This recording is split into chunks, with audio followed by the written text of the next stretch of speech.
poursuivre notre étude sur les halachot de Shehianu, de la Beracha de Shehianu, et parlons d'une personne qui retrouve un ami ou un membre de la famille après 30 jours.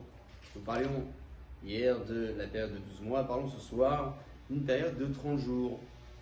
Si ces retrouvailles sont des retrouvailles attendues et que la personne que l'on retrouve nous procure beaucoup de joie, on devra dire la Beracha de Shehianu, Beshem ou Malchut. Baruch ata Hashem Elokeinu melech haolam, Shehianu, etc. Même si on a été en contact avec cette personne, contact téléphonique, contrairement à la Beracha de Mechaya Metim, pour cette Beracha de Shehianu, il n'est pas nécessaire d'avoir coupé complètement le contact pendant 30 jours pour devoir dire la Beracha de Shehianu. La condition essentielle, c'est que ces retrouvailles sont des retrouvailles qui nous procureront beaucoup de joie. On est censé le savoir en général avant de retrouver la personne. On sait que lorsqu'on retrouve telle et telle personne, membre de la famille, ça nous procurera peut-être plus de joie que d'autres. Un ami proche, peut-être plus qu'un ami qui est un peu plus loin.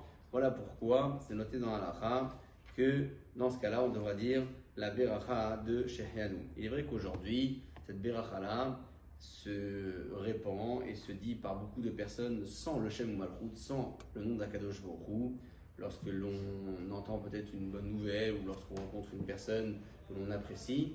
La Beracha de Shehianu peut sortir de notre bouche comme ça de façon, j'allais dire presque routinière. Tant qu'il n'y a pas le nom d'Akadosh Baruch Hu qui soit dit dans cette Beracha, c'est pas grave. Le principe, c'est de dire une Beracha avec le nom d'Akadosh Baruch Hu lorsqu'elle a été exigée.